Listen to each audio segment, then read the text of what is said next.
Great summer. Um, it's been a weird one, so I hope that you guys are doing good. Okay, well, and we've got like 2 more weeks, at least in my world. My son starts kindergarten, so wish me luck.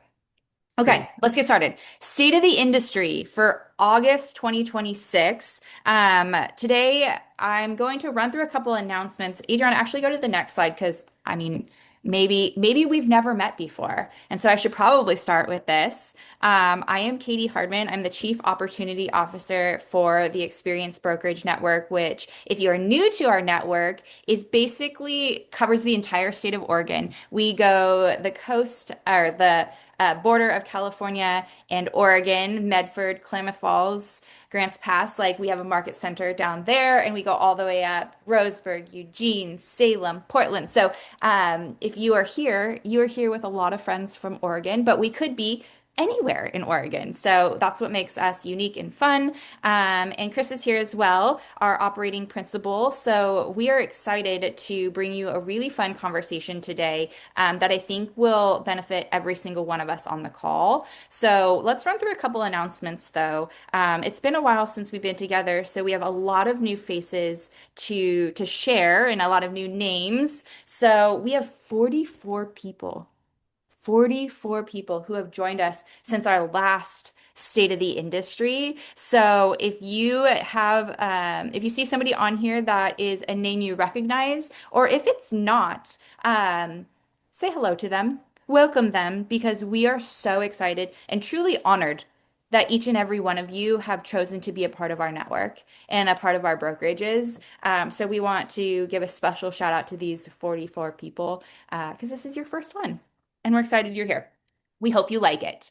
Okay, I have three announcements to tell you about, and I wanted to, as we get into these, say these. There's a lot. There's a lot going on, but this is what you get for being at Keller Williams and what you get for being a part of our brokerage network. Like our goal is to bring you as much valuable value as possible to run your business more efficiently, more effectively, more productive, more profitable. So we're going to run through three big ones, but know that there's also things on a local level. These are just the big ones. And this is actually next week. So every August, Keller Williams puts on Mega Camp, and it's in San Antonio, Texas. You still can sign up for this. So if you're like, oh gosh, that's next week, but I kind of want to go, well, one, you should probably sign up today. But also, you can like you sign up and go to San Antonio, do the River Walk, go to the Alamo, and go to Mega Camp. This will change your business. And if you can't make it to Mega Camp or San Antonio next week, we got you. Every one of our market centers is hosting a watch party next week. So on Tuesday at 11:30, if you are not in San Antonio, I hope that you join your local market center and tune into this block of education. They're going to be going over winning the listing appointment, listing marketing, pricing, and positioning, working with buyers, and the magic words that turn interest into action. So if you are working with sellers or want to take more listings, or you have buyer business or would like to work with buyers, or you don't know what to say to get more business, then you should tune in on Tuesday. Show up at your market center and be a part of that conversation. It's more fun together because you get to talk about it. And then on Wednesday at 9 a.m. is Simon Sinek giving a keynote speech to all of Keller Williams. So come to both, come to one. Join where your business would appreciate it most. So that's thing number one. Mega Camp is happening next week. Thing number two is Bold. Next. Okay, cool. We have Bold coming to Oregon, and I know it's in Albany, and I know you're saying, ugh, I don't want to drive to Albany. I will tell you it's the best gift you have. Bold will is something that will change the way that you run your business. It'll change the level and the frequency at which you do activities. It'll change your mindset about business. And the first step to Bold, so it is a 7-week course, is free. So sign up and just go see. But what I mean by it's the biggest gift to your business is most people who take Bold in their own city leave bold and run to the next thing. But the fact that you have time to ride in a car with other people potentially, or to absorb the information that you heard on your drive home will actually be the thing that changes your business because you have intentional time now set aside to implement or think about or digest the material that you just spent half a day in. So I actually think that it's a gift that it's in Albany, and I hope that you sign up. Okay, thing number three. Everybody's favorite thing every year is business planning. And this is a really cool one. So September 3rd, 30th, Portland Metro, again, a great gift that you will have time in the car to digest this material is Business Planning Reimagined.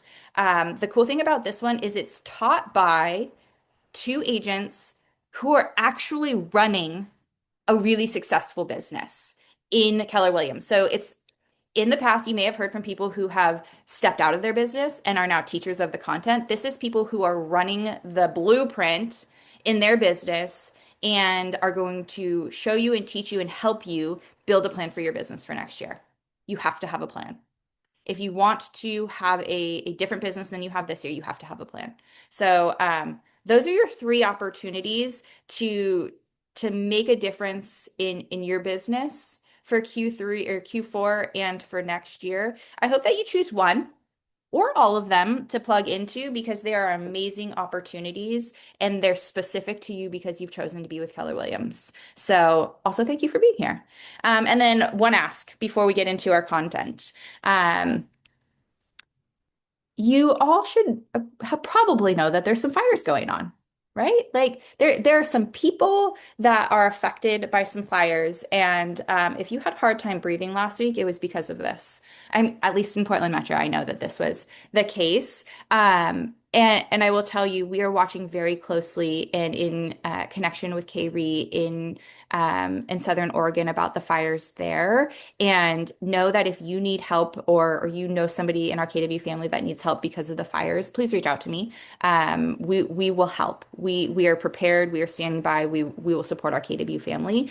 But we already have KW family members that have lost everything. There are three families at the Spokane office in Washington who have lost their home. One person signed and closed on their house, and 3 days later it burned down.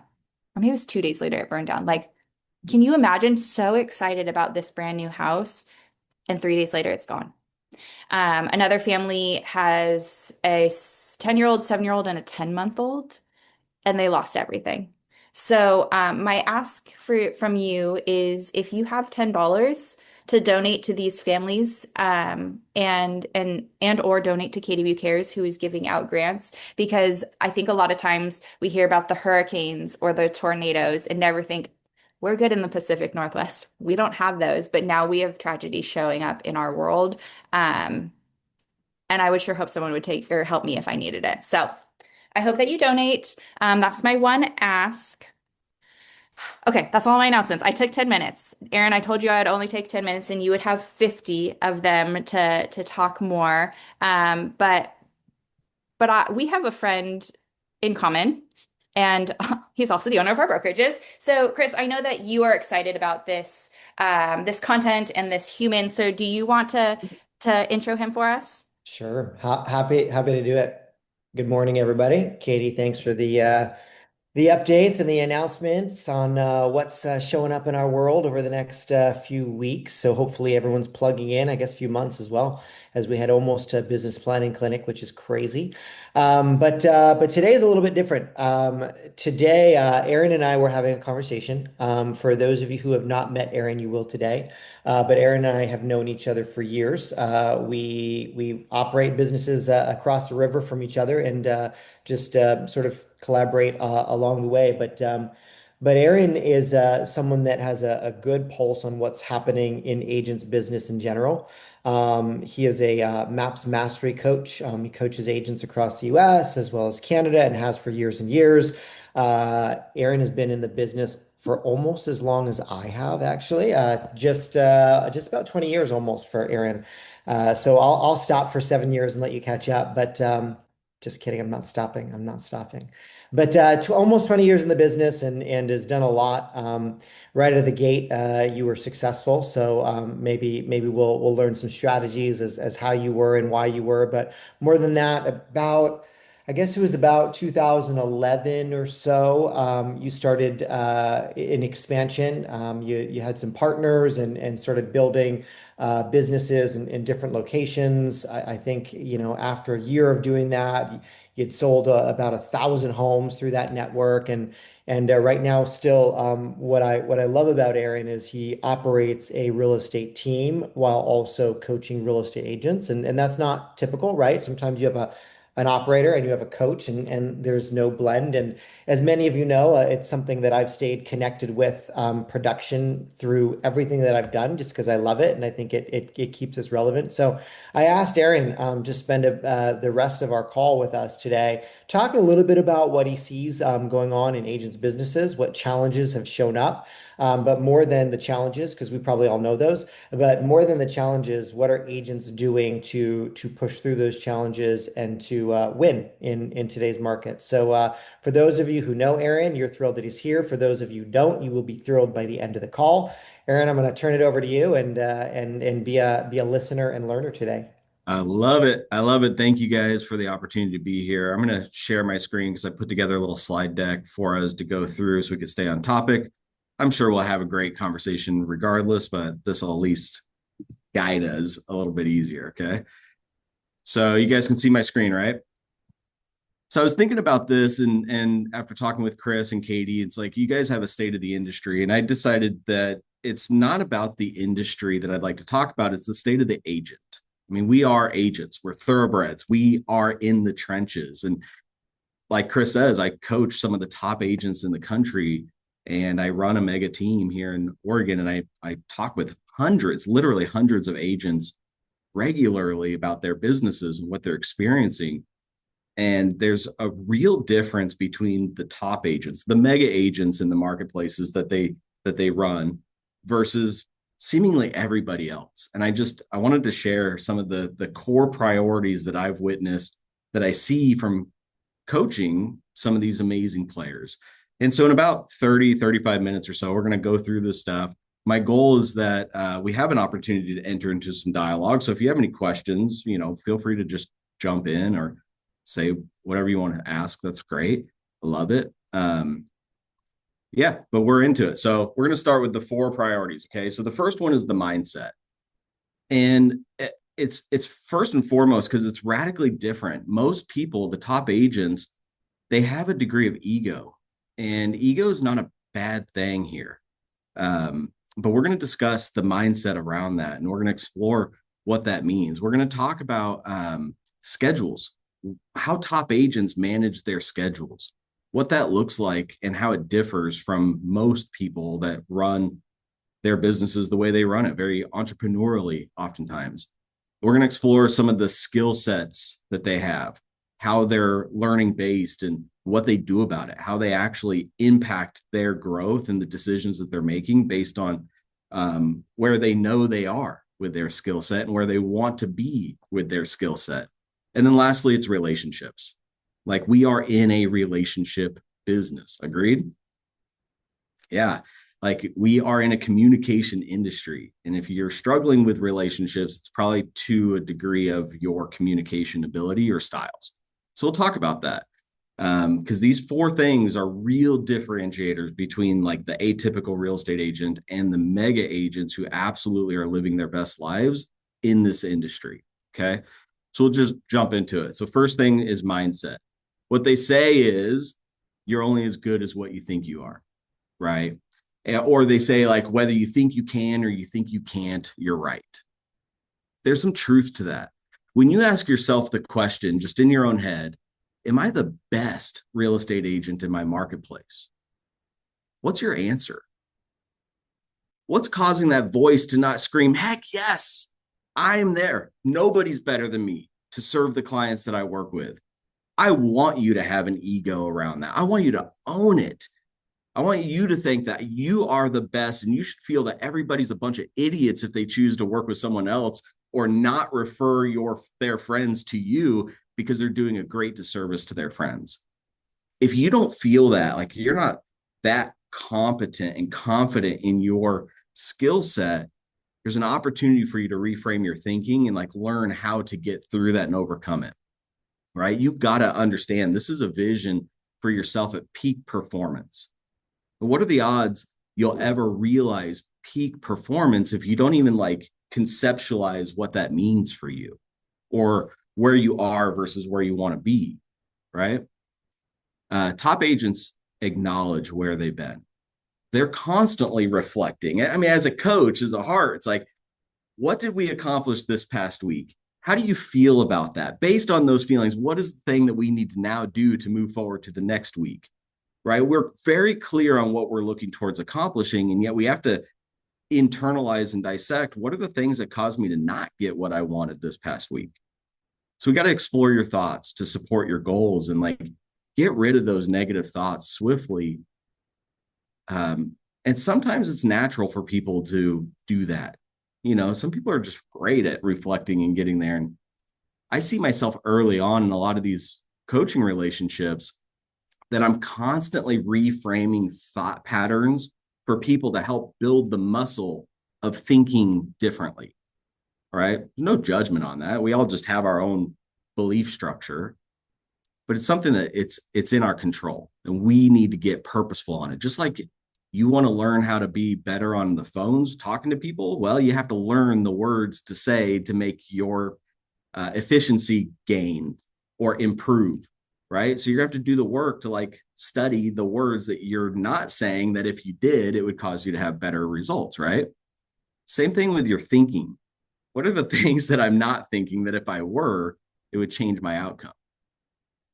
Right? Top agents not only acknowledge these thoughts, they start documenting them and start identifying like potential alternative solutions to resolve that net negative feeling that so many of us have.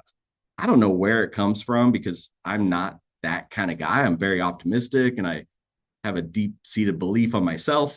Like I'm very confident in my ability to do the job that I do well. Though I see this more and more lately where people are just like beating themselves up at a really high level. And so I want to challenge each of you guys this week is have a journal, have something or put it in your notes on your cell phone. And as you start realizing that you're having like negative thoughts that don't serve you, write those down. Start writing those down. Every time you have that thought that creeps in that does not support the future version of yourself that you're looking to become, just write it down. Writing it down is one of those really important things because it's going to cause you to pause and reflect on it. And you'll ask yourself the questions like, does that support me? Is that who I choose to be or who I want to be? Second to that would be share that list. At the end of this month, you've written down that list. You might have 5 repeating thoughts. You might have 50 repeating thoughts. I don't know. You know, some of us are broken. I get that. You want to have a conversation with a coach, a mentor, your team leader, a good friend in the office space in your brokerage, because I trust you're going into the brokerage and you have a community and you're engaging with people. Go and share those thoughts. Like, help me. Do you see this in me? Right? Ask those questions. Your leadership team will love to sit down with you and look at that and go, really? You think these things? Right? How does this serve you? Let me tell you what I see in you. But they're going to poke holes in those thoughts with you. You'll find a great deal of clarity on how powerful this is if you do it. You got to do it. Much like an individual who wants to like lose weight by cutting calories. The most effective measurables to do that is logging your food intake, right? Anybody seen that? You get those apps and it's like, yeah, I got this. I ate an apple and it's 40 calories. Like you got to record your input. You got to log your data. Just by logging the data creates significant results for someone who wants to make an effort to reduce calories. But those that choose not to, and they're just like consciously, hey, I'm going to start reducing my calorie intake to lose weight. And they choose not to take action and log it, see significant failure rates. It's just too easy to slip.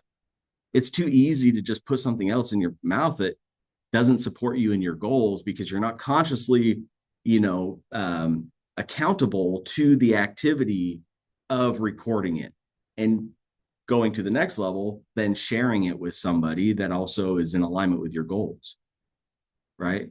I want you to get clear on what it is that you need in your life by documenting those things. It's wildly important.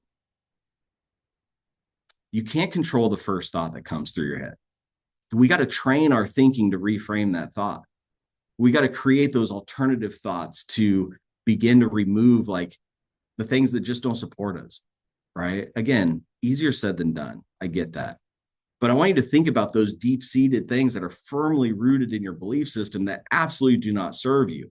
I hear this all the time, and you probably do too. It's like, oh, the market's so hard. I mean, is it? I mean, Chris and I were in 2007, 2008, 2009, 2010. Is the market hard? The market is what the market is, right? Like loud and clear, you don't control what the market is doing. You only control how you choose to show up, right? Or people are like, well, I'm new, so people don't want to use me. That's not true. There's no truth to that. There's a ton of people that would be grateful to use you for your services based on the values that you bring, right? Or I don't know what to do, or I'm scared of getting rejected, or the list goes on. Like these are normal and customary thoughts that a lot of people have walking into an industry that has it's kind of esoteric, right? It's pretty confusing, and yet it's pretty simplistic simultaneously. Most people don't really get it. But when you think about or change your thoughts and you start telling yourself that you are the best and you're not scared of getting rejected, what changes? The economy is the same. The market is still the market. Their beliefs are still their beliefs. So nothing has changed except you and your own personal belief.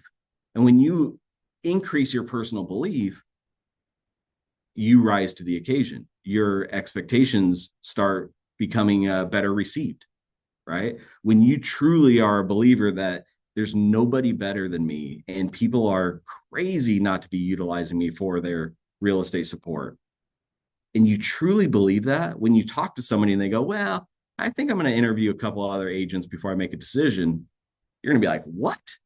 Help me understand, what do we have not talked about that we need to talk about to help you move forward and make a decision right now? I feel like you're making a wild mistake by choosing not to hire me, right? And let me share with you why. It doesn't matter if it's your first or your 50th transaction. Your belief is going to cause you to engage differently and not tolerate the no for an answer because you truly are convicted that you are the right person for the job. Does that make sense? Thumbs up? Yeah. Has anybody ever said, I hate prospecting or I hate lead gen? I've said it. You're a bunch of liars if you didn't say it yourself. Let's say you get up enough courage to make the calls and then you get turned down. And your first thought is, man, I hate this. I don't want you to sit with that because prospecting, however you choose to do it, right? Sphere of influence, door knocking, open houses, however you choose to do it, it's a nature of our business, right? Again, we are in a relationship business. So if you find yourself saying words like that, you need to start reframing these things to like, I'm going to master this craft, or I'm currently struggling with enjoying prospecting. Currently struggling with just implies that you won't struggle in the future. So you're taking this like firm belief of, I hate this, to a, man, I'm currently struggling with this. Or, just reframing it. Those subtle things change your outlook on things. Your words matter at a really high level. So talk to yourself as if you were talking to your child or someone that you care deeply about that told you that they suck at this, or I hate this, or, I'm not the best person for this job. How would you speak words into their belief system? What would you tell them? Be your own cheerleader here. Change your words. Soon you're going to be telling yourself, I'm the best at prospecting. And that's what I want you to have, right? How would you feel if you truly own that? And in your mind, you're like, I'm the best, right? If we invited you to come off mute and role play with us, are you gonna be like, I'm gonna crush you? I'm way better than all of you guys here. That may or may not be true, but it's true to you. How do you feel about walking into that next prospecting conversation? Or you're like excited when somebody gives you a stupid objection because you're like, I'm ready for it. What would your energy be like as you engage your day and you understand here's my agenda, and now I'm walking into it with energy and passion and excitement because this is what I'm really freaking good at. It's not necessarily an ego thing, you guys, and it is. Own it. Have an ego. Some of the biggest egos are in our industry, and that's okay, right? Don't make ego a negative thing. Own your craft. The people who turn you down are making a huge mistake and doing their friends and family a disservice by not connecting them with you. And when you possess that level of thinking, it's a magnet, and your actions shift, and your languages change and your dialogues change. And as I see it, in most of the top agents, in my experience, they have this really, really high self-belief. It was probably this time last year I brought in one of my coaching clients into Portland. And I know many of us came into town and got to hang out with him for a little bit. He's a 25-year-old. He's 3 years into the business. This year, he's already made $2.2 million in real estate transactions commissions as a solo agent with one administrator that he just hired like 5 months ago. I mean, a 25-year-old who's rich. And he's rich in this belief of who he is. So he walks in wildly confident, wildly direct in what he wants to help people accomplish their goals and getting what they want. And that self-belief allows him to outperform the veteran agents that are relying on this relational vibe that are like, if you're into it, I'd be happy to help you, more than I got your back. Here's what you can expect next. This is what we're going to do here. This is what you'll expect there. You get it? He's confident. I want you guys to instill a high degree of confidence in yourself because it will serve you and support you. It doesn't show up overnight. We know that. But it's up to you. Nobody can do that for you. We can't just like tap into you and be like, download this. You got it now. It takes work, right? It's simple. It's not easy. You're building new habits, you guys. And if habits were easy to develop, we'd all have six-pack abs and have seven-figure bank accounts. Legitimately. You have to do the work, and it's going to get challenging, and you got to keep reminding yourself on the future self that you will become by focusing on this work, right? And I promise you, it's very unlikely that if you committed to these types of mindset development activities over the next 90 days and you stick with it, really focusing on who you choose to become and eliminating these negative thoughts that don't support that future version of yourself, and you're spending time with leaders like your team leaders or your mentors or even just colleagues or coaches, if you're engaging in these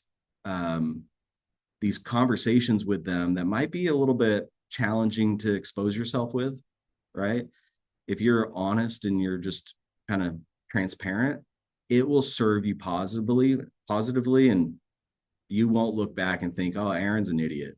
90 days went by, I did this, and yeah, it ruined me. You just won't have that show up. Tony Robbins, everybody knows that guy. His mantra in life is CANI, CANEI. And that stands for constant and never-ending improvement. And that's on all areas, right? Spirituality, health, relationships. He's changing his state when he sees something that doesn't impact him in the manner he sees himself in the future. He's looking at, how can I change my state? How can I change my thinking behind this? Because it starts here. You guys with me? It all starts there. All right, let's talk about schedule. The schedule is wildly important. Managing your schedule it's everything, especially as you increase your business and increase the scale of things, okay? If you don't manage your schedule, you're going to fall victim to working on other people's schedules. That's a fact. right? You will show up when people say, can you show me a house at 9 a.m. tomorrow or 9 p.m. tomorrow night? The answer is always yes, if you don't have extreme certainty on your calendar. Top agents don't tend to work on other people's calendars. Now, we make exceptions, right? Like, of course we do. And yet I'll tell you guys, like, you do not need to work 24/7 to be a successful real estate agent. That's cheating in some regards. Like, you need to actually have leisure in your life, and we create this life by design, and working 24/7 outside of your family and your friends and the things that you actually want to have support and value with isn't the life by design that we all desired, right? Top agents, they create this calendar, and they really are really intentional, and they hold themselves like firmly accountable towards like doing the right things based on that time block consistently, with very, very few exceptions. There's always exceptions, right? Stuff happens, life happens. But why is it that we struggle with saying no to people so often? Why is it when we have something in our schedule that we believed is a priority, and then somebody else says, hey, can you do this for me? We say, sure, no problem. And we just dip onto the next thing. It feels weird to me when my goals are my priorities, for me to just let them go out, just throwing it all out away, when some elementary task or a thing that could be done later in the day comes into my world and asks for my attention. It's silly to just jump when people say jump, right? We have to negotiate to protect our time. And we are in a service-based business. So when somebody says, hey, can you show me houses at 10 a.m., and we've had a committed time block for growing our business in that time block, you may need to say yes. And you owe it to yourself to defend that time block as much as humanly possible by saying, it's possible I could do 9 a.m. and I do have an appointment that I might be able to adjust.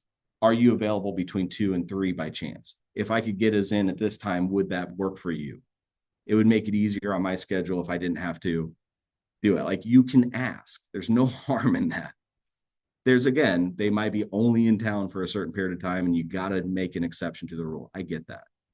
But you got to remember, there's like 5 things that should be prioritized on your schedule and that should be in your business on a day-to-day. And those are lead generation, right? Lead follow-up, going on appointments, negotiating your contracts, and like developing your skill. Those are the things that constantly move the business forward. If a disproportionate amount of our results come from one activity, aka lead gen, then we must give that one activity a disproportionate amount of time in our day. And so many agents, if you have like this wheel of life in our day, a typical day might consist of like one little pie sliver of this wheel of the things that are most impactful to their business, and then everything else just shows up in the day, right? Like, and we end the day and we feel like, I didn't really accomplish a lot. I got a lot of things done, but I didn't really move my business forward. And that's a real hard thing when you have big goals in your life. And these are the things that disproportionately create the opportunities for you. So we have to look on how we can manage and protect that time block so we can actually have a disproportionate amount of time, maybe 30, 40% of your day focused on the thing that actually moves the needle forward in finding future business, before you're just stuck in servicing all the business that you have, right? Saying no is okay. My coach shared with me early on, and I had the luxury of coaching with the great Tony DeCello for about 3 years. And this man was a bulldog. He would tell you straight up. There's 2 things that he told me that really resonated with me. I'd encourage you to write this down. He said, 1, don't stop to service today's business before we find future business. That's your mantra. You don't stop to service today's business before we find future business. Now, that's not an excuse to go give bad service and not do your job, right? It's just, you have to manage your time appropriately. And the second thing is, focus can look rude, and that's okay. Focus can look rude, and that's okay. Remember, these are your goals, and your goals are the most important goals to be achieved. And you're responsible for doing the things necessary to achieve those goals. Nobody's going to do your job for you. You don't want them to. And you don't want to delegate the things that actually make you money, especially earlier in your careers. It's the last thing you want to delegate is your lead generation activities that actually fund your future income. The things that we're doing today are going to set us up for having income tomorrow, right? There's nothing that goes back in time. So the amount of time that we're spending in finding future business trumps everything we do to service today's business. You just got to manage your time appropriately so you can do that without causing riffles between the clients and the experience and the expectation that they had when working with you. Those things show up in your consults and in your pre-framing of the expectations of what they're going to experience when they choose to hire you, right? Gary Keller has always said this, and it's a practice that I model with people that I coach regularly. Show me your schedule and I'll show you your priorities. If I looked at any one of your guys' calendar, whether it's on paper or on a digital format, and I looked at over the next week, one, do you know what your goal is? And based on your calendar, could I guess what your goal is? Does it actually support what it is that you're looking to accomplish? And this is in all things, right? Your business, your health, your spirituality, your relationships. Are you being super intentional? 2 years ago, I crossed the finish line of a full Ironman triathlon competition. You don't get there by mistake, right? I've completed 2 50-mile ultra marathons since then as well. You don't get there by mistake. There's a lot of intentionality that shows up and the time management appropriate to being able to toe the start line for one, and then accomplish getting across the finish line. But you got to be proactively planning your schedule and what you can commit to and what you have to say yes to and what you have to say no to be able to accomplish these things. Is that fair? So how is our scheduling servicing us or serving us to support us towards our goal? And are you honoring that commitment? Now, fair warning, there's a lot of us that are just natural doers and just run and gun and just get a lot of stuff done. But in my experience, those run and gun type of individuals, they get pretty far pretty fast and then oftentimes look up and realize they've sacrificed something that's really freaking important to their life. Failed relationships, bad health, stuff, like big stuff. They're too focused on the run and not necessarily the fuel that will support them getting to the finish line of having this life by design. It's not the intended result, right? So you got to be cautious on this. What are you running towards? And are you clear on your objectives within each one? If you're not, again, get with somebody, mastermind that. What's truly important to you? Okay. Find ways to stack your habits. We are all busy. I am you. I get it. I are you.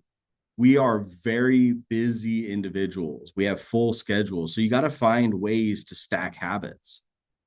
Killing multiple birds with one stone is an important thing to figure out where you can fundamentally place these things in your life.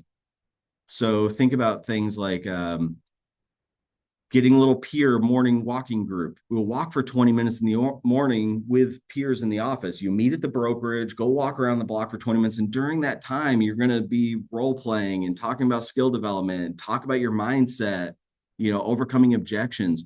That's a wonderful habit stack, right? Get a little exercise, build some relationships, develop your skill, change your mindset. Wow, what a wonderful thing that is. Listen to podcasts while you're actually stretching and hydrating to start your day. And yes, stretch, hydrate, start your day. It's important, right? Where can you habit stack things to impact the core functions of your life and your business? The top agents are pretty clear on this, right? Some of us need a little gentle nudge. So consider this your gentle nudge to do something that's going to be impactful for you. Skill set, you guys. Skill set is a is a big deal, right? We need to develop the skills, but I'll tell you, numbers are the language of business, and people like doing business with business people, and skill is a reflection of conversion metrics. You can measure everything, and what you measure, you can improve upon. If you're choosing not to measure it, then you just kind of take everything at face value. This is what it is. But that's not necessarily the truth. It's just your truth today. When you start measuring it, you start understanding, here's where I am today. And if I want to be here in my life, then I now know what I need to insert myself into doing to increase my skill. So I want you to start tracking certain things and become a world-class business person that actually knows your personal numbers like inside and out. Track the time that you're investing in growing your business, not the hours that you worked. I don't care about that, to be honest. You could work 70 hours a week for all I care.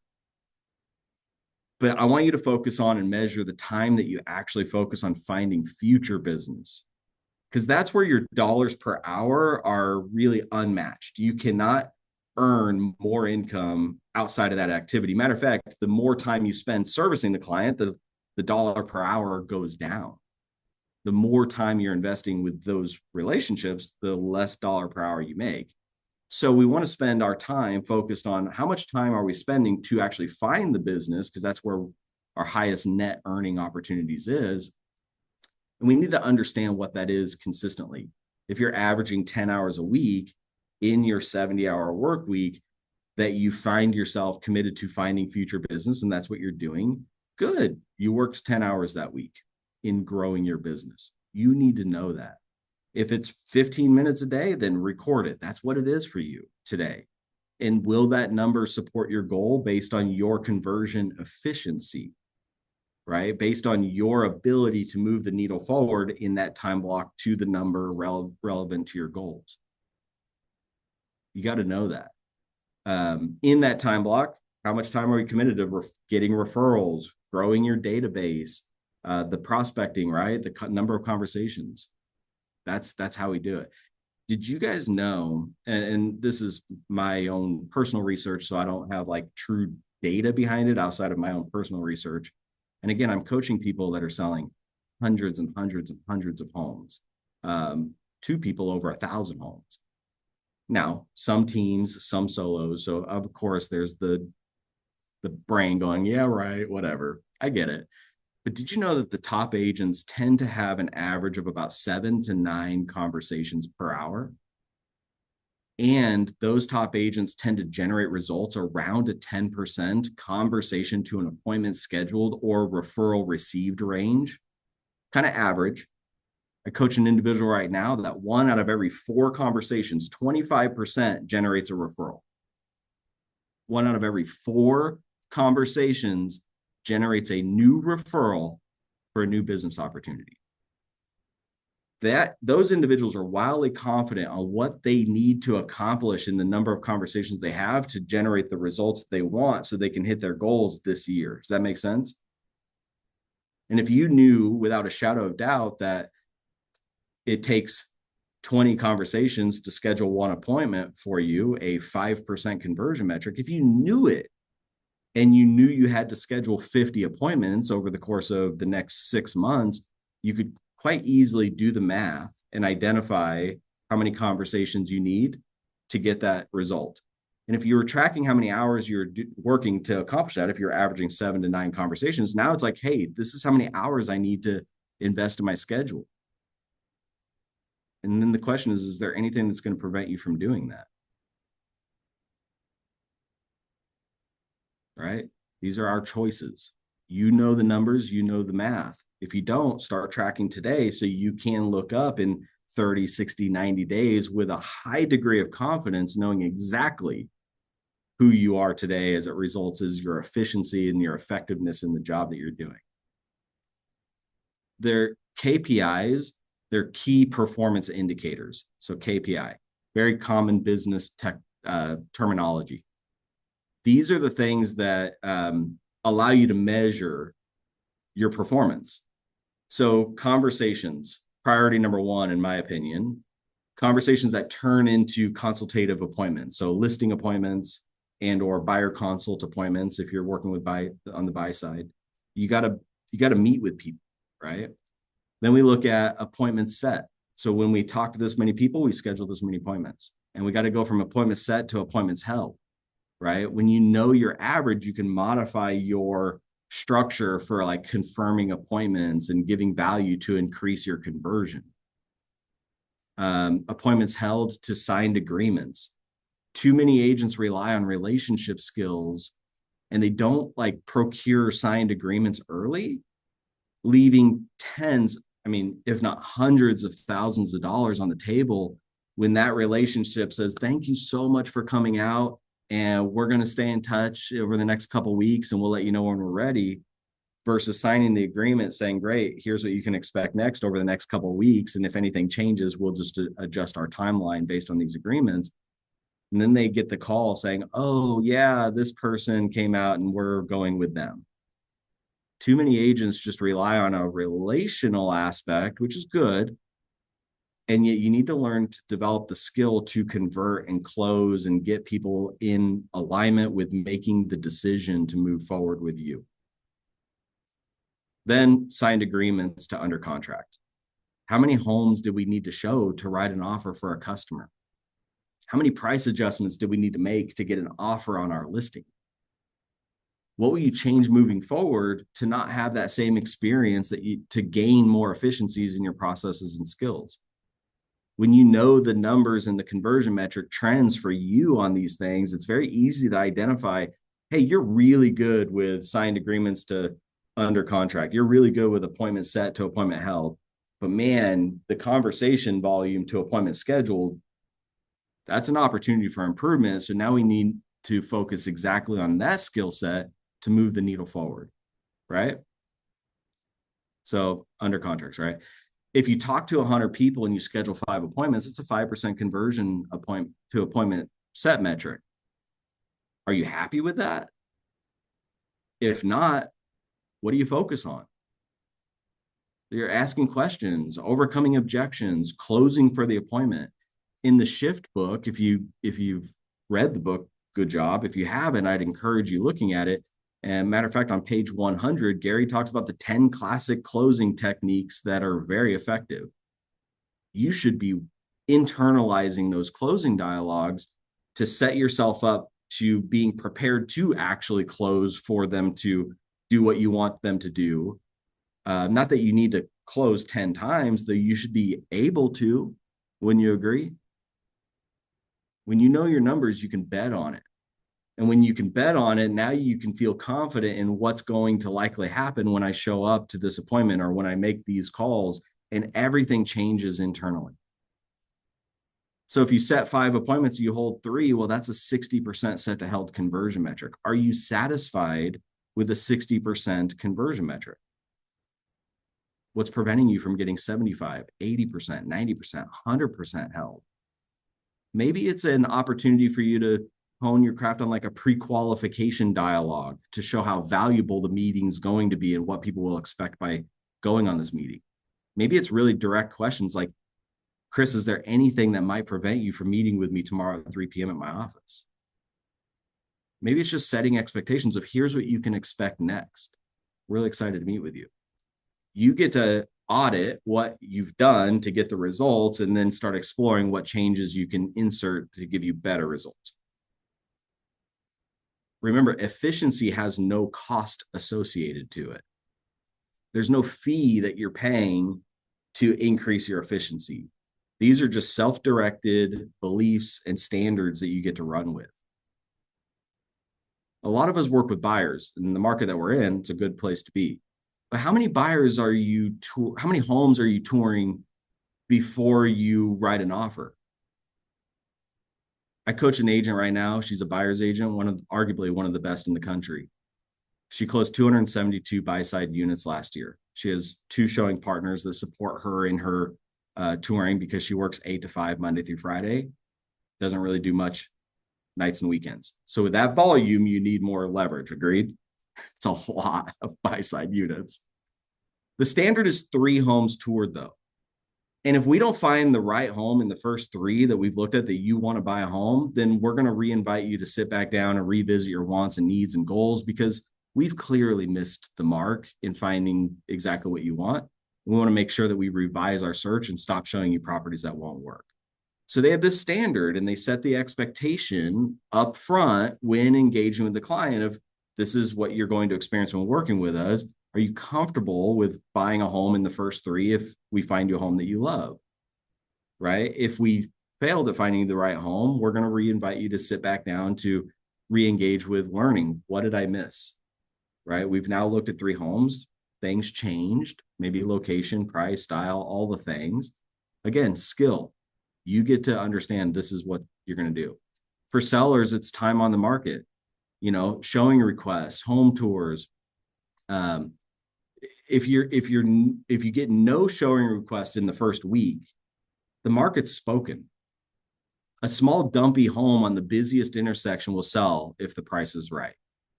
I mean, condition plays a part, but you're all skilled enough to know if it's a price issue or a condition issue. But if people aren't requesting showings, it's a price 99% of the time. And it's our job to counsel sellers to adjust appropriately. Again, it's a conversation that you get to have in the expectations dialogue as you engage in taking that listing. There's no surprises that your customer should have based on your business practice. They shouldn't be like, wait, we've only been on the market for a week and you're calling me to ask to reduce the price? Shame on you for not setting the expectation that this is how we do things here, right? You get to do that. It's your business. Standard operating procedures, though, are, if in week one we don't get 5 showings and talks of offers, we're talking upwards of a 10% price adjustment in most markets that will likely cause it to sell over the next week.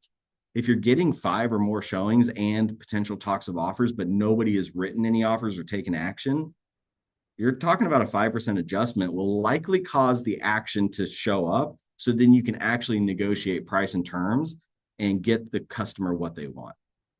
Okay, so work on skills based on your current gaps. You got to know these things.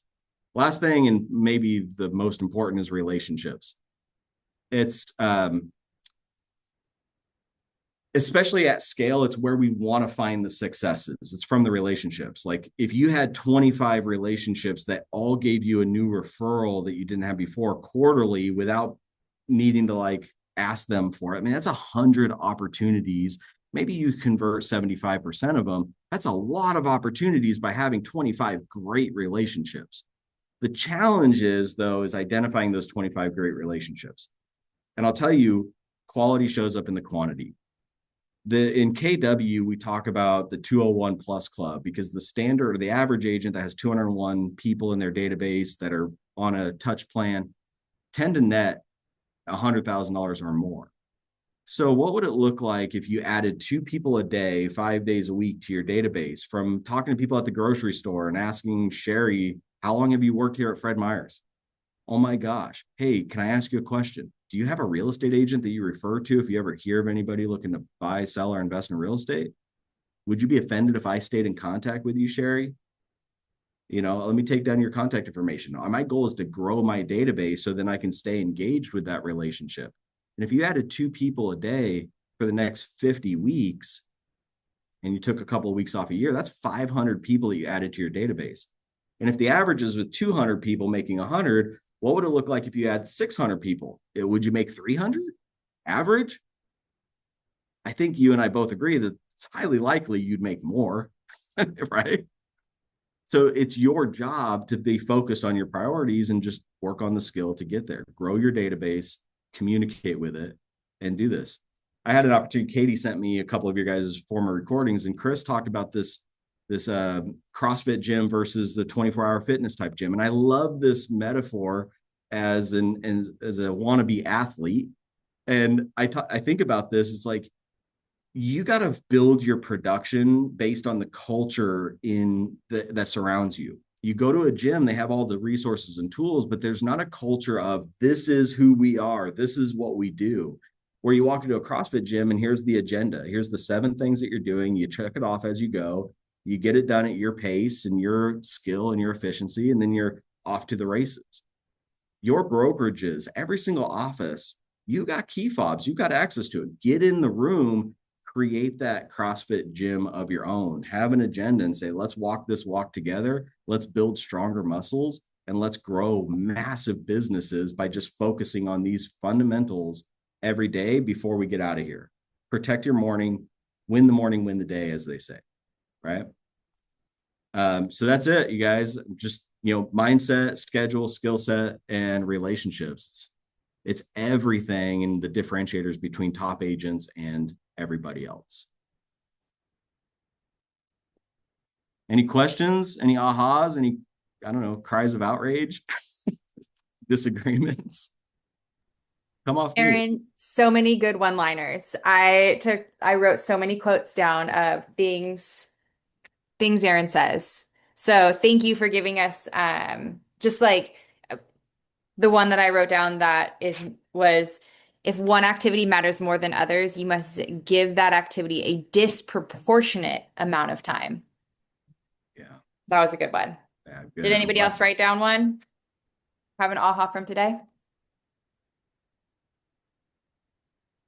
Chatty group. I I like know. the one where he talked about, are you being intentional and that you don't get there by mistake? Yeah. I mean, you might get lucky, and I pray you do, and yet it's not the best strategy, right? Hope is not the best strategy to live your life based on. Yeah. So question, Aaron, in thinking through like those four things, depending on where we are in our business, we may be at a different point in all of those. Do you recommend like nailing your mindset before moving to your schedule, or like can we jump around? What is your thought process? I think it's all encompassing and they all work within each other, right? You can develop your mindset from managing your schedule. And when there's challenges that show up in your schedule that causes a conflict in your thinking, you can reflect on that. So it kind of marries one over the other. If you're struggling with your skill set, your mindset might show up in a net negative. And so you get start like, okay, but you're also honing that craft by doing it. Doing things and experiencing things is the best way to learn things. Okay. So learning the right thing and the wrong thing. And we just don't repeat our failures as often as possible. Yeah. Okay. So what I hear you saying is you don't like check one off and then you're good. It's like you're always working on these things. Okay. Yeah, That's really it's just good. a kind of framework fundamentals of like the principles of life as I see it.